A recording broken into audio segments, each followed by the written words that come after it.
नमस्कार देवियों, सज्जनों और सर्वप्रिय छात्रों, आप सबका शिक्षा पॉइंट पर हार्दिक अभिनंदन है। एक भारत श्रेष्ठ Bharat, ministry of education, government of India, Bharat सरकार का ये महत्वाकांक्षी प्रोग्राम है। एक भारत श्रेष्ठ भारत, ये समग्र शिक्षा का एक अंग है और कला एकीकृत शिक्षा भी इसी का अंग है, जिसके बारे में हमने पहले पढ़ा है। और अब इसको पिछले एक साल से ये प्रोग्राम चलता आ रहा है, लेकिन कोविड काल में इसमें कुछ गति में कुछ कमी आई। लेकिन गवर्नमेंट ने, दिल्ली सरकार ने, और हम सब जानते हैं, दिल्ली सिक्किम से पेयरिंग स्टेट है, सिक्किम से इसको अटैच किया गया है और सिक्किम के ऊपर ही हम सभी छात्र और अध्यापक जो भी एक्टिविटीज़ कर रहे हैं और करेंगे आगे। इस वर्ष ये अप्रैल 2021 से लेकर के और मई जून 21 तक ये एक्टिविटीज़ होनी है एक भारत श्रेष्ठ भारत के तहत।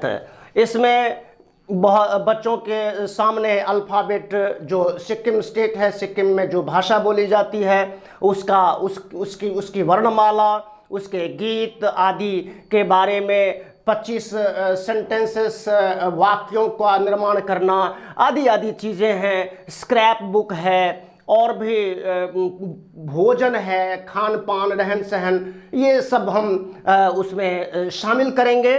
और इसके बाद जो हमारे कल्चर है, हमारी जो कल्चर है, हम सब जानते हैं कि इस देश की, भारत देश की जो सांस्कृतिक विरासत है वह बहुत ही गहरी है, बहुत ही विशाल है। इसके बारे में जितनी चर्चा की जाए वही कम है। हमारा देश सांस्कृतिक, धार्मिक और वेशभूषा से संबंधित अनेकता में एकता को प्रदर्शित करने वाला देश है। कोई भी विदेशी जब भारत आता है वो पूर्व से पश्चिम और उत्तर से दक्षिण तक की जो हजारों किलोमीटर की यात्राएं करता है, तो उसको स्वतः ये ज्ञान हो जाता है कि यह एक देश नहीं, कई देशों का एक समूह है। भाषा की दृष्टि से, खान पान की दृष्टि से, धर्म की दृष्टि से, रहन सहन की दृष्टि से, हर दृष्टि से उसको यह एक देश नजर नहीं आता है। भौगोलिक दृष्टि से भी अगर देखें तो कहीं ऊंचे ऊंचे पहाड़ हैं, हिमालय के पहाड़, कहीं मैदान ही मैदान, गंगा, यमुना, सरस्वती, है ना, सिंधु, कावेरी, ये सारी नदियां इस देश को समृद्ध करती हैं। और इस देश में जो आजकल जो सिनेरियो है, आजकल जो परिस्थितियां हैं, इन परिस्थितियों में छात्रों के अंदर एकता की भावना को पिरोना इस कार्यक्रम का उद्देश्य है। एकता की भावना, एक भारत श्रेष्ठ भारत। भारत तो एक ही है, लेकिन ये अनेक दिखता है। अनेक किन दृष्टियों से दिखता है ये हम जान चुके हैं। भाषा, धर्म आदि की दृष्टि से ये अनेक दिखता है। इसको हम और मजबूत बनाएं एक दूसरे, और ये केवल हम दिल्ली की बात कर रहे हैं। भारत में जितने भी राज्य हैं, 29 तो स्टेट्स हैं, राज्य हैं, और 9 जो है यूनियन टेरिटरीज हैं, केंद्र शासित प्रदेश हैं। इन सभी प्रदेशों की अपनी अपनी विशेषताएं हैं। उन सब विशेषताओं में जो एक खास चीज़ है वह है जो है मत भिन्नता। मत भिन्नता के कारण हमारे देश में एक लहर चलती है कहीं से, तो ये लगने लगता है कि देश विखंडन की ओर जा रहा है। देश में कोई अच्छा काम होने लगे तो कुछ लोगों को लगता है कि ये काम सही नहीं है, ये धार्मिक दृष्टि से फोड़ने का काम चल रहा है, या कुछ ऐसा चल रहा है जिसमें एक खास वर्ग के लोगों को तरजीह दी जा रही है और खास वर्ग के लोगों को यहाँ पर तरजीह नहीं दी जा रही है।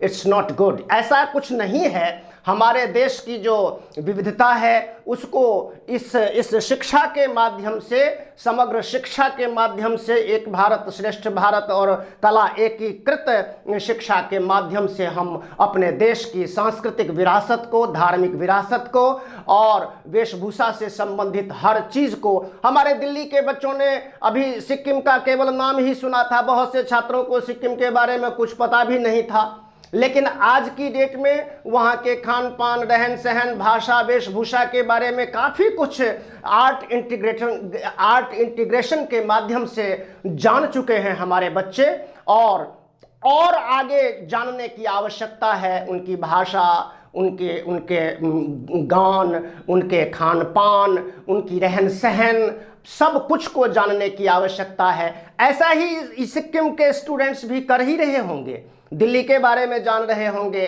दिल्ली की विविधता के बारे में, दिल्ली की भाषा के बारे में। तो ये जो एक कार्यक्रम है, भारत सरकार के शिक्षा मंत्रालय का जो ये कार्यक्रम है, ये अपने आप में बहुत ही उत्तम कार्यक्रम है। इस कार्यक्रम के तहत सभी बच्चे इस तरह से अप्रैल 2021 से लेकर के, और हाँ, स्कूल खुल तो गए हैं, लेकिन कोरोना की लहर इतनी तेज़ हो रही है, इतनी तीव्र हो रही है आजकल, कि इस वजह से फिर से जो है वही घर में ही रह करके हमको ये सब कार्य करना है। स्कूल आने की आवश्यकता इन कार्यों के लिए नहीं है, लेकिन हाँ, अगर बड़ी क्लास के बच्चे हैं तो वो स्कूल आ करके भी, चाहे तो वो स्कूल में करेंगे अथवा वो घर में करेंगे ये सारे काम।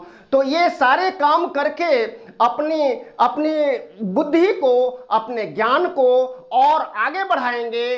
इसलिए भारत सरकार के इस कार्यक्रम को हम तहे दिल से स्वागत करते हैं इसका, और हम सभी बच्चों से अपील करते हैं कि इन सब कार्यक्रम को, इन सब एक्टिविटीज़ में वो हिस्सा लें, जाने, अपने पेरेंट्स से जाने, अपने आसपास के बड़े बुजुर्गों से जाने, और अपने अध्यापकों से, अध्यापिकाओं से इन बातों को समझें, जानें और ऐसी एक्टिविटीज़ करें। जब हम एक नई चीज़ सीखते हैं, जब पहली बार हमारे सामने कोई नई बात आती है, नया शब्द आता है, एक शब्द आता है थोंगला, है ना, रावंगला, ऐसे शब्द हैं जो सिक्किम भाषा के शब्द हैं। इनको पहली दफ़ा जब हमने सुना तो बड़ा अचंभा महसूस हुआ, आश्चर्य महसूस हुआ, लेकिन अब लगता है कि वो हमारी बोलचाल की भाषा के शब्द हैं, हमारे शब्द हैं। तो इसलिए हम जब भी नई चीज़ों से रूबरू होते हैं, परिचित होते हैं, तो थोड़ी देर के लिए हमें अजीब सी अनुभूति होती है, लेकिन जब हम उन चीज़ों से यूज्ड टू हो जाते हैं तो हमें वो चीज़ें अचंभित नहीं करती, आश्चर्यचकित नहीं करती हैं। तो सभी बच्चों से ये निवेदन है कि ये इन सब एक्टिविटीज़ को करें, है ना। वो अल्फ़ाबेट के बारे, वर्णमाला आदि सब के बारे में जो यहाँ पर लिखा हुआ है, माइंडफुलनेस, और हमारी सरकार ने माइंडफुलनेस हैप्पीनेस कार्यक्रम के तहत जो है माइंडफुलनेस, हम कैसे अपने दिमाग को, अपने मस्तिष्क को अपनी पढ़ाई से जोड़ें, इसके लिए ये एक्टिविटीज़ हमारे लिए बहुत सहायक है। शिक्षा का मतलब ही है कि हम समग्रता में चीज़ों को सीखें, है ना। एक किताब में कुछ बातें हैं, उन्हीं बातों तक शिक्षा सीमित नहीं होती है। शिक्षा एक व्यापक संदर्भ में होती है, जहां हम बहुत सी चीज़ों को, किताब से बाहर की चीज़ों को भी सीखते हैं, समझते हैं और उसको अपनाते हैं। तो इससे हमारा ज्ञान भी विकसित होता है, समग्रता में फैलता है और हम समग्रता में अपने आप को पाते हैं। धन्यवाद, नमस्कार। अभी तक जिन लोगों ने चैनल को सब्सक्राइब नहीं किया है वे सब्सक्राइब करें, बाकी लाइक करें, शेयर करें, कमेंट करें और धन्य करें। धन्यवाद, नमस्कार। जय हिंद, जय भारत, जय भारती।